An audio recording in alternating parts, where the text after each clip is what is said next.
Hi friends, ഇന്നൊരു കണ്ണിമാങ്ങ അച്ചാർ കേട്ടോ. കണ്ണിമാങ്ങ അച്ചാറല്ല, അത് കണ്ണിമാങ്ങ ഞാൻ ഉപ്പിലിട്ട് വെച്ചതാണ് കേട്ടോ. തെറ്റിദ്ധരിക്കരുത്, കണ്ണിമാങ്ങ അച്ചാറല്ല, കണ്ണിമാങ്ങയാണ്.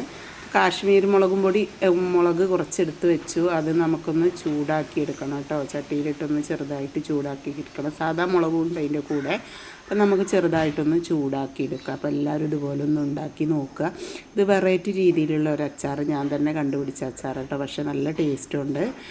ഇനി നമുക്ക് ശകലം ഉലുവ ഇട്ട് അതൊന്ന് മൂപ്പിച്ചെടുക്കാം കേട്ടോ. ഒത്തിരി മൂത്ത് പോകരുത്. ഇനി നമുക്ക് ശകലം കടുകും എടുത്ത് വറുത്ത് എടുക്കണം കേട്ടോ. കടുകും വറുത്തെടുക്കുന്നുണ്ട്. ഇനി നമുക്കൊരു ചെറിയ കായത്തിൻ്റെ കഷ്ണമാണ് കേട്ടോ, പൊടിയല്ല.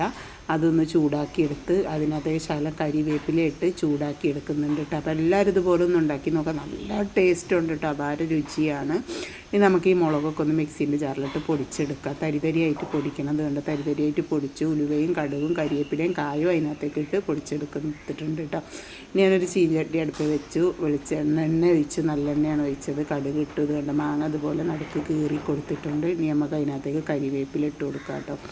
ഇനി തരിതരിയായി പൊടിച്ച മുളക് അതിനകത്തേക്ക് എല്ലാം കൂടി ഇട്ട് കൊടുക്കുന്നുണ്ട് കേട്ടോ. ഉലുവയും മുളകും കടുകും പൊടിച്ചതും കായവും കരിവേപ്പിലയൊക്കെ പൊടിച്ചിട്ട് കൊടുത്ത് നല്ലതുപോലെ ഇളക്കി കൊടുക്കാം കേട്ടോ. ഇനി നമുക്ക് ഇതിനകത്തേക്ക് ശകലം വിനാഗിരി ഒഴിച്ചു കൊടുക്കണം. ഇനി നമുക്കിതിനകത്തേക്ക് ശകലം ഉപ്പിട്ട് കൊടുക്കുന്നുണ്ട്. നമ്മൾ കണ്ണിമാങ്ങ ഉപ്പിലിട്ട് വെച്ചതാണ് കേട്ടോ. അപ്പോൾ അതുകൊണ്ട് അധികം ഉപ്പിടുന്നില്ല, ആവശ്യത്തിന് ഇട്ട് കൊടുക്കുക. അപ്പോൾ നമുക്ക് ഈ കീറി വെച്ചേക്കുന്ന മാങ്ങകളെല്ലാം ഇതിനകത്തേക്ക് പെറുക്കിയിട്ട് കൊടുക്കാം കേട്ടോ. അപ്പോൾ നമ്മളുടെ ഇത് പ്രത്യേകിച്ച പേരൊന്നുമില്ല. ഈ കണ്ണിമാങ്ങ അച്ചാറൊന്നും പറയാൻ പറ്റത്തില്ല. കണ്ണിമാങ്ങയാണ്, പക്ഷേ അച്ചാർ വേറെ രീതിയിലാണ് കേട്ടോ. നല്ല ടേസ്റ്റുണ്ട്. അപ്പോൾ എല്ലാവരും ഒന്ന് ഉണ്ടാക്കി നോക്കണം. വെറൈറ്റി രീതിയിലുള്ളൊരു അച്ചാറാണ് കേട്ടോ.